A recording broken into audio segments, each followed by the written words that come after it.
So this is my project. Starting off with Tim and Tom. So I have my work on this notebook.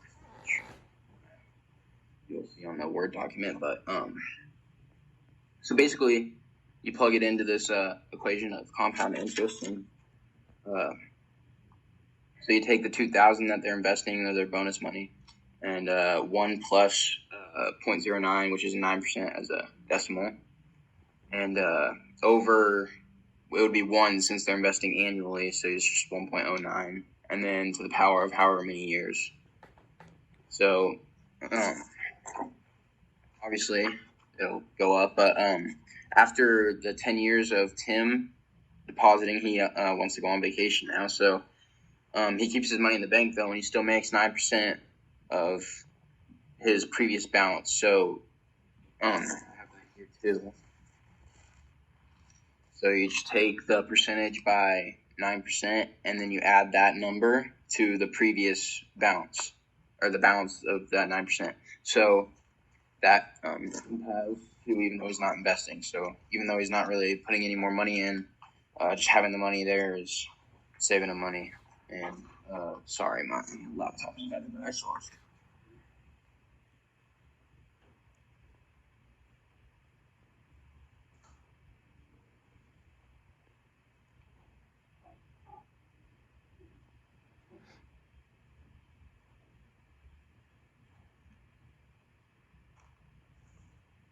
Okay, sorry about that. Anyway, so moving on. So over that 45 years or whatever it was, 45.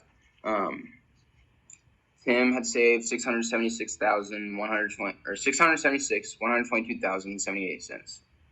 Tom saved 470,149.46 cents. So overall, Tim saved $205,873.32 more than Tom. He contributed $50,000 less, and he went on 25 more vacations. So obviously, the big advantage of investing early is that money just stays in there and just keeps compiling. So even though he wasn't putting in money after those 10 years, those 10 years that Tom didn't save anything, really boosted his total. So, investing early is a big key to saving. And so, as long as your money's just sitting in the bank, it's going to be, or in the fund, it's going to help you. So, moving on. So this problem, so if you save $100 every 2 weeks at 8% for 40 years, so there's about 52 weeks in a year. I have to look that up. So you take 26, because every 2 weeks, and you plug it in to the equation, everything else, and you get $760,899.67. So how much you're actually investing over that time, you take the $100 times the 26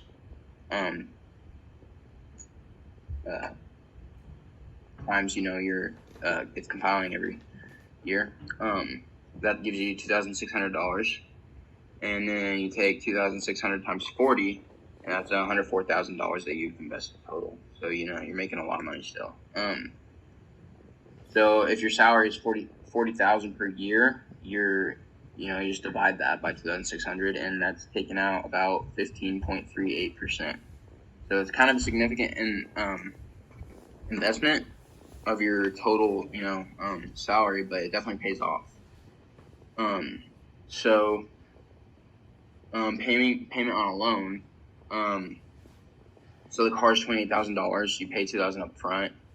So you just plug in $26,000 to this equation for loans, and that comes out as $566.35 a month.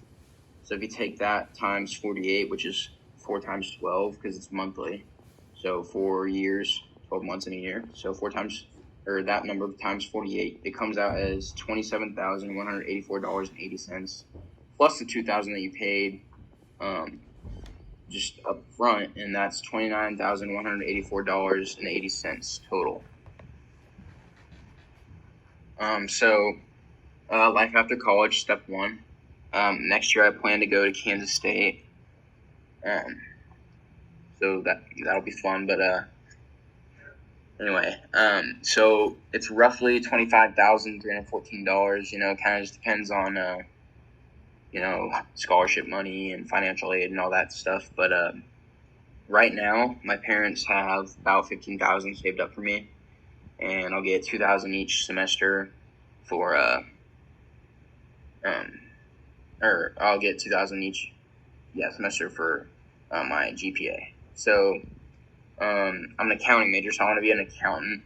And obviously, coming out of college, I'll be kind of a base level accountant, but hopefully someday do something like with management and that kind of thing too, and just boost my pay. So that'll be cool.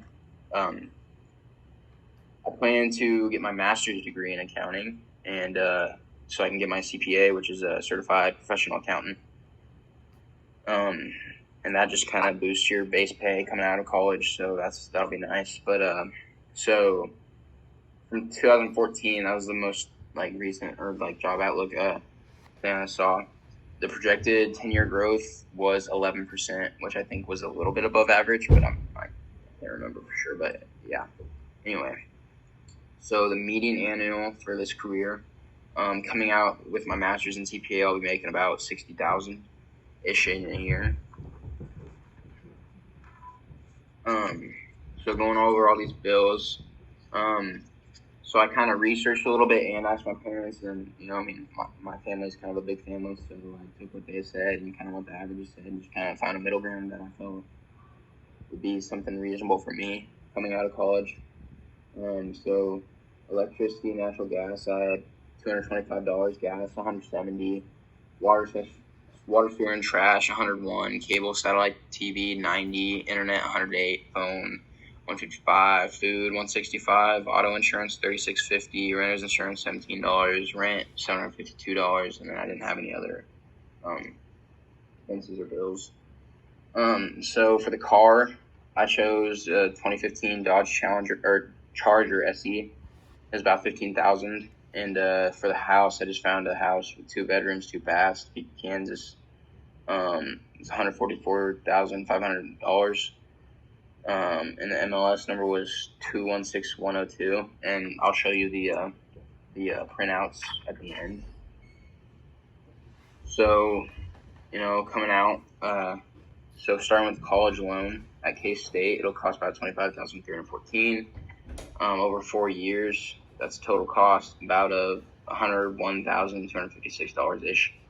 So getting a scholarship at $8,000, with everything through the 4 years, and then I just put $19,000. I mean, I'll be working, so I know I'll be able to pay more than that, but just I knew that I would have that at a bare minimum.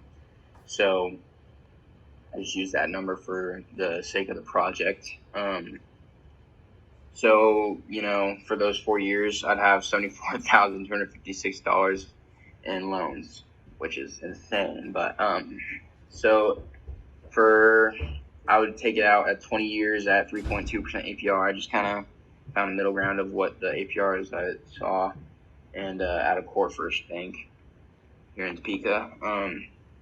So you just plug that in with the monthly payment of the total and the rate right there, and you just plug it into this equation, the loan equation. It's pretty easy. It comes out as $419.30 a month. So, so the car loan is $15,000 car. My present car is worth it'll be about $6,000 ish. So I'd be financing them around $9,000. I just chose a 6-year loan. Sorry. At about 2.9% APR from Core First. Plug everything in, that'd be about $136.34. So my salary being about $60,021. Sorry. Oh my gosh. So monthly gross salary, take that divided by 12, it's about $5,001.75. So taking the 15% out of for the federal income and all these other ones out of that, it's about I get taxed about $1,345.47 each month. So really coming home with about $3,656.28. So retirement savings, I plan to start work at age 23.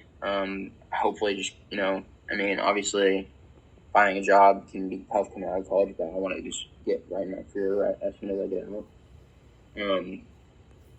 And then, retire by the age of 65, just a number, it doesn't really matter that much to me, but,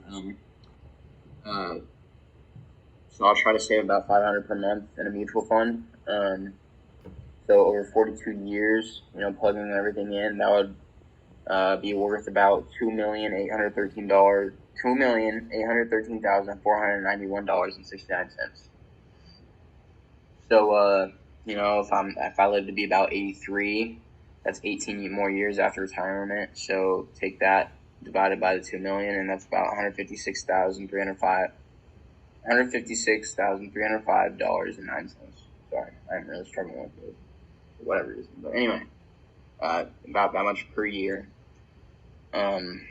So house loans.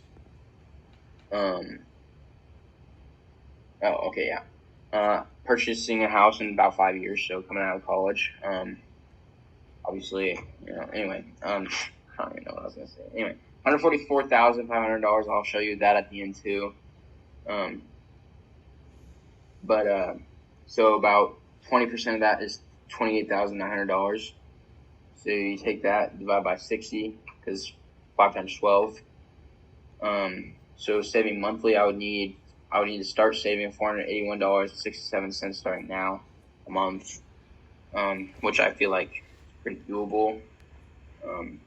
But that might be more debt. Call it anyway. $481.67. So purchasing the home, I would have to finance $115,600. And I chose over 30 years at 2.62% APR from Core First, and so that'd be about a monthly payment of $464. And then overall, the monthly payment times how many months, so 360 months and 30 years. 464 times that, plus the $28,900, that'd be about $195,940. So these other expenses I kind of went over earlier. So monthly balance. So with my net monthly salary and all these other payments coming out, I would have about $317.14 each month left over. So gonna be in a lot of debt coming out. But so the credit cards, you just plug into this equation. It's pretty easy.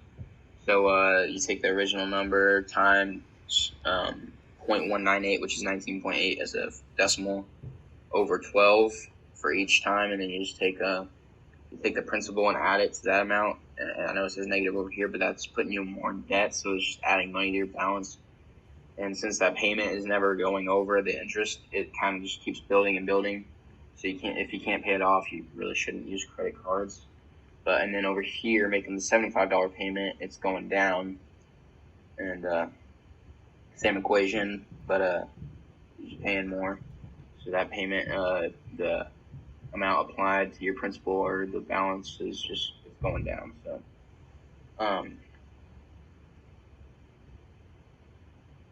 yeah, you'll be out of debt eventually, obviously. But so how much you need to pay per month in order to be out of debt in 2 years would be $7,024.29. So you put in the equation and you just plug in the 2 for the amount of time you want to pay it off, and it gives you that amount. So that's really it. And then here's the car information for that Dodge Charger.